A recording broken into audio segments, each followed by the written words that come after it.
Պարոն Կարապետյան, ընդունված կարծիք կա, որ Հայաստանում իշխանությունը հնարավոր չէ փոխել ընտրություններով, եւ դա մենք տեսել ենք, մինչդեռ դուք ընտրություններից ամիսներ առաջ ձեզ ներկայացնում եք, ձեր թիմն էլ ձեզ ներկայացնում է ապագա վարչապետ, դուք մի առիթով ասացիք, որ սոցհարցումների հիման վրա է ձեր համոզմունքը, ես ուզում եմ հարցնել, եթե այդուհանդերձ ընտրություններից հետո դուք իշխանություն չվերցրեցիք, համարելու եք արդյոք, որ ընտրությունները կեղծվել են, եւ այդ դեպքում ունեք արդյոք պլան B, թե վերցնելու եք ձեր մանդատները եւ Նիկոլ Փաշինյանի մոտ ընդդիմություն եք աշխատելու, եւ նաեւ դուք տեսնում եք, որ հող են նախապատրաստում իշխանությունները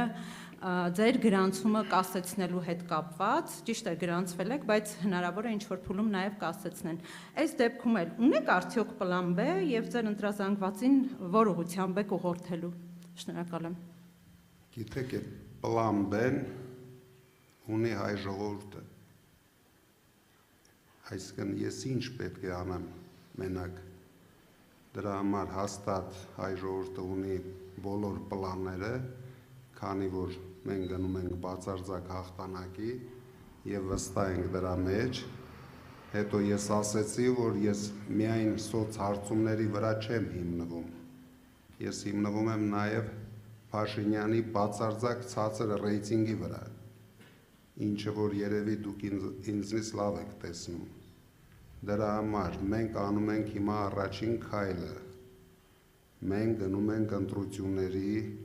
օրինական ճանապարհով, թույլ չտալով ոչ մի ապօրինություններ մեր կողմից, բայց մենք վստահ ենք, որ դուք էլ տեսնում եք մեր նկատմամբ կիրառվող բոլոր ապօրինությունները, բայց դուք մի անհանգստացեք, իրենք ուրիշ ձև չունեն, 25% ռեյտինգ ունենալով իրենք չեն կարող ոչ մի իշխանություն ունենալ Հայաստանում։ Իսկ ընտրություններից հետո եթե չլինեք իշխանություն, ո՞րն է լինելու ձեր պլանը։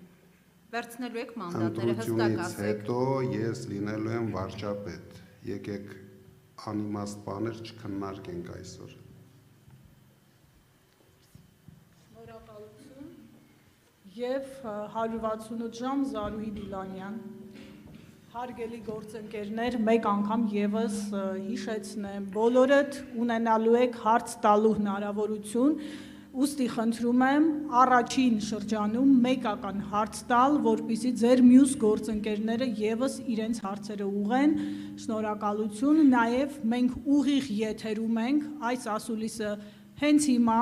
հեռարձակվում է բոլոր լրատվամիջոցներով, ուստի գործընկերներ խնդրում եմ հեռախոսներով չնկարել, որովհետև ամեն բան հենց այս պահին ուղիղ եթերով հեռարձակվում է, շնորհակալություն։ Եվս մեկ անգամ բարև ձեզ, շնորհակալություն ես հնարավորությունը ընձեռելու համար։ Իմ հարցադրումը եւս ընտրությունների մասին է տրամաբանորեն։ Պարոն Կարապետյան, օրերս առաջին նախագահ Լևոն Տեր-Պետրոսյանը հայտարարել էր, որ իրեն մտահոգում է ոչ այնքան նախընտրական բանավեճի կոշտ ոճը, որքան հնարավոր հետընտրական զարգացումները։ Դուք որպես ներկայումս ամենաբարձր վարկանիշ ունեցող քաղաքական ընդդիմադիր ուժի առաջնորդ, ինչ սցենարներ եք կանխատեսում այս առնչությամբ, եթե իշխանությունը դիմի որևէ մեքենայության եւ հայտարարի ՔՊԻ հաղթանակի մասին, դիտարկում եք արդյոք հետընտրական բողոքի ակցիաների կազմակերպման հնարավորությունը, որպեսզի այդ կերպ փոխեք քաղաքական վիճակը, իրավիճակը եւ ենթահարց դարձյալ մանդատների հետ կապված, եթե որևէ պարագայում ՔՊ-ն վերարտադրվի, որևէ ձևաչափով պահպանի իշխանությունը, ի վերջո, խնդրում եմ հստակեցնել, վերցնելու եք մանդատները, թե ոչ, եւ որ դեպքում հնարավորություն կհամարեք չվերցնել կամ վերցնելը եւ չվերցնելու դեպքում քաղաքական ճգնաժամի ստեղծման հնարավորությունը։ Դուք մոտավորապես նույն հարցը տվեցիք Լևոն Տեր-Պետրոսյանի մասով կարող եմ ասել, ինքը փորձառու քաղաքական գործիչ է,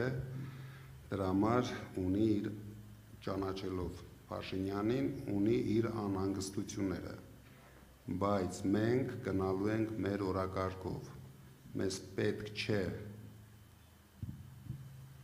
տարբեր օրակարգների մեջ մասնակցել, մենք գնում ենք մեր օրակարգով, բացարձակ հաղթանակի եւ մենք վստահ ենք, որ այդ օրը գալու է, մենք ստանալու ենք հաղթողի մանդատը եւ ձևավորելու ենք կառավարություն։ Բայց նաև պատրաստ եք հետընտրական զարգացումների, քաղաքական ակցիաների կազմակերպման հնարավորություն տեսնում եք, թե ոչ։ Դե գիտեք, հիմա այսօր մենք քննարկենք, թե ինչ է լինելու ընտրությունից հետո դրանից 1 ամիս հետո դրանից 5 ամիս հետո, եկեք մենք սևեռվում ենք ընտրության, նախապատրաստվում ենք եւ գնում ենք ընտրությունների։ Մենք հիմա դրա մասին պետք է մտածենք։ Հաստատ դուք իմացեք, մենք պատրաստ ենք եւ պատրաստում ենք ցանկացած քայլերի։ Դրանից ավել ես չեմ ասելու ձեզ։ Շնորհակալություն։